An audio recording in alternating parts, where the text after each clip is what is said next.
Bonjour frères et sœurs et merci de votre fidélité. Le mépris des scribes qui accusent Jésus est tellement fort qu'ils le rabaissent et dénaturent son identité. Leur mépris est tel qu'ils sont devenus incapables de raisonner autrement qu'en discréditant Jésus, en le rendant complice des forces du mal, comme s'il n'y avait qu'une seule interprétation possible de tous les faits et gestes, de toutes les guérisons de Jésus. Aveuglés qu'ils sont par leur jugement sans nuance, les scribes sont prêts à tout. Leur regard sur Jésus est faussé, et les voilà devenus incapables de voir en lui l'œuvre de Dieu. En fait, les scribes sont inquiets pour leur propre autorité, car les foules s'approchent désormais de Jésus et viennent l'écouter. Cette tentation de vouloir rester maître en toutes circonstances ne nous est pas étrangère. Ne sommes-nous pas comme les scribes quand nous voulons toujours avoir raison ou quand nous croyons mauvais ceux qui ne pensent pas comme nous? Souvenons-nous du prologue de Saint Jean.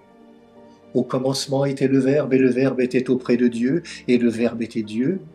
Le Verbe était la vraie lumière qui éclaire tout homme en venant dans le monde. Il était dans le monde, et le monde était venu à lui par l'existence, mais le monde ne l'a pas reconnu.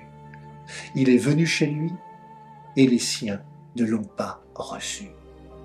Jésus prévient les scribes. Il les alerte sur les conséquences de l'endurcissement de leur cœur. Cet endurcissement est une rébellion contre le Saint-Esprit, un refus de Dieu, et ce péché ne sera pas pardonné. Non pas parce que Dieu ne le veuille pas, mais parce qu'avant d'être pardonné, il faut reconnaître son péché. Nous le savons, même les plus grands saints étaient conscients d'être des pécheurs. Comme l'écrivait Emmanuel Gobillard, évêque de Digne, le seul vrai péché, c'est de croire que la sainteté vient de nous, que nous ne pouvons atteindre Dieu qu'à la seule force du poignet. Ne pas avoir besoin de Dieu, refuser son esprit, c'est cela le vrai péché pour lequel Dieu lui-même ne peut rien faire. Il nous accueille toujours, sauf si nous ne voulons pas aller vers lui. Il ne nous forcera jamais, il respectera notre liberté. Frères et sœurs, n'en doutons pas, Dieu sera toujours là, toujours disponible, toujours aimant. Il ne cessera de frapper à la porte de nos cœurs. Son pardon n'a pas de limite, il est permanent et pour tous. Il ne tient qu'à nous de l'accepter.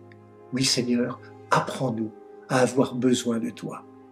Et comme l'écrivait saint Augustin dans les Confessions, tu nous as fait pour toi Seigneur, et notre cœur est sans repos tant qu'il ne demeure en toi. Bonne journée à toutes et à tous, prenez bien soin de vous et des autres.